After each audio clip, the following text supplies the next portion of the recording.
विद्यार्थी मित्रांनो, मी भागवत ढवळे मराठी एज्युकेशन चॅनलमध्ये आपलं स्वागत करतो।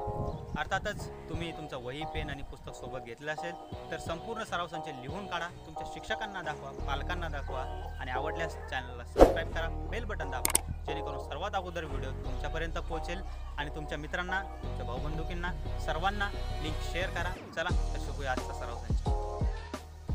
सराव संच चौथा, प्रश्न पहिला, खालील संख्येचे ऋण संख्या व धन संख्या असे वर्गीकरण करा।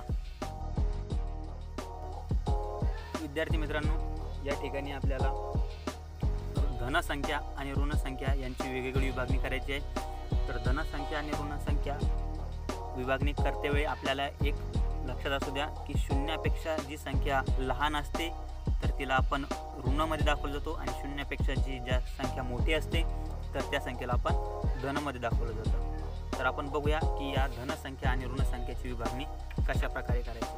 तर सर्वात प्रथम आपण सुरू करूया। पहिली संख्या दिलेली आहे ती -5। वजा म्हणजे ही आहे ऋण आणि अधिक म्हणजे आहेत धन। तर ही पहिली आहे ऋण 5। मग आपण याला ऋण संख्येच्या चार्टमध्ये लिहूया। ही झाली ऋण 5। त्यानंतर धन 4, मग या ठिकाणी धन 4 लिहा। त्यानंतर ऋण 2, ती या बाजूने लिहा। नंतर आहे 7, हिला चिन्ह दिलेलं नाही, याचा अर्थ ही संख्या जी असते ही संख्या असते धन संख्या। तर या ठिकाणी आपण लिहू शकता 7। त्यानंतर पुढची संख्या आहे धन 26। तर या ठिकाणी आपण लिहू शकता ही 26। त्यानंतर पुढची संख्या आहे ऋण 49। तर ही या ठिकाणी आपण लिहू शकता ऋण 49। त्यानंतर पुढची संख्या आहे ऋण 37। तर या बाजूने लिहा ऋण 37। त्यानंतर लिहिलेली आहे 19, ही असते धन संख्या। मग आपण या ठिकाणी लिहूया 19। त्यानंतर लिहिले ऋण 25, या बाजूने लिहा ऋण 25। त्यानंतर लिहिले धन 8, तर या बाजूने लिहा धन 8। त्यानंतर लिहिलेली आहे धन 5, तर या ठिकाणी 5 लिहूया। ऋण 4, या बाजूने लिहा ऋण 12, या बाजूने लिहा आणि 27 या बाजूने। अशा प्रकारे आपण धन संख्या आणि ऋण संख्या वेगवेगळ्या करू शकतो। चला तर बघूया पुढील प्रश्न। प्रश्न दुसरा, खालील काही शहरांचे तापमान दिले आहे, त्यांचा वापर करून त्यांचे लेखन करा। आपल्याला खाली काही शहरांची नावं दिलेली आहे आणि त्या शहरांचं तापमान दिलेलं आहे। तर ते आपल्याला चिन्हात दाखवायचं, आपण ते कसं दाखवू शकतो, धन आहे का ऋण आहे। तर आपल्याला या ठिकाणी दिलेलं आहे शिमला 0° खाली 7°, लेह 0° खाली 12°, दिल्ली 0° वर 12° सेल्सिअस आणि नागपूर 0° वर 31° सेल्सिअस। हे अंश सेल्सिअस हे तापमान दाखवण्याचं एकक आहे। तर आपण उत्तर लिहिताना या ठिकाणी अशा प्रकारचा चार्ट लिहिलेला आहे। तर आपण बघूया शिमला 0° खाली म्हणजे शून्यापेक्षा खाली म्हणजे ऋण। तर या ठिकाणी आपण लिहू शकता उत्तरामध्ये ऋण 7° सेल्सिअस।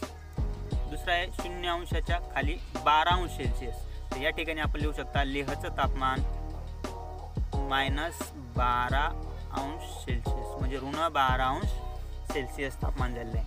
त्यानंतर दिल्लीचं तापमान आहे 0° वर 22° सेल्सिअस। याला आपण धन 22° सेल्सिअस लिहू शकतो किंवा फक्त 22° सेल्सिअस जरी लिहिलं तरीही आपलं उत्तर काही चुकत नाही। त्यानंतर पुढचं आहे 0° वर 31° सेल्सिअस नागपूरचं तापमान। तर आपण या ठिकाणी नागपूरचं तापमान लिहू शकतो 31° सेल्सिअस। या ठिकाणी आपण धन लिहू शकता किंवा नाही लिहिले तरी आपलं उत्तर चुकत नाही। चला तर बघूया पुढील प्रश्न। प्रश्न तिसरा, खालील उदाहरणातील संख्या चिन्हांचा उपयोग करून लिहा। विद्यार्थी मित्रांनो, या ठिकाणी आपल्याला काही उदाहरणं दिलेली आहेत।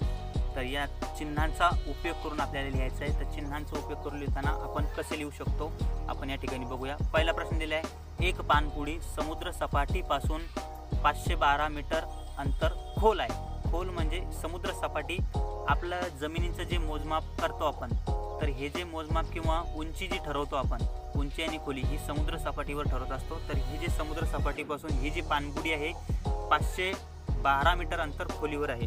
खोलीवर याचा अर्थ ऋण बाजूला आहे। तर आपण याला लिहिताना आपण लिहू शकतो की ऋण 512 मीटर अशा प्रकारे आपण याचं लिखाण करू शकतो. त्यानंतर दुसरा प्रश्न आहे की हिमालयातील सर्वात उंच माउंट एव्हरेस्टची उंची समुद्र सपाटीपासून 8,848 मीटर आहे. आता ही समुद्र सपाटीपासून उंची वाढलेली म्हणजे अधिक झालेली आहे. तर आपण याला धन 8,848 मीटर लिहू शकतो किंवा 8,848 मीटर असेही लिहू शकतो.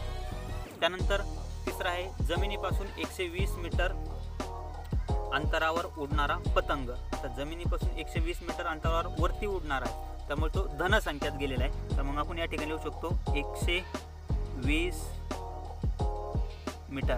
आणि त्यानंतर चौथा प्रश्न आहे की भुयार जमिनीखाली 2 मीटर खोल आहे. आता हे भुयार जे आहे ते 2 मीटर खोल आहे म्हटल्यावर हे कसं आहे, ऋण संख्येत दिसते आपल्याला, म्हणून आपण याला ऋण 2 मीटर अशा प्रकारे आपण याचं लिखाण करू शकतो. तर या ठिकाणी आपला हा सराव संच संपलेला आहे. चला तर बघूया पुढील सराव संच, पुढील अभ्यास. तर विद्यार्थी मित्रांनो, सराव संच आवडलाच असेल तर चॅनलला सबस्क्राईब करा.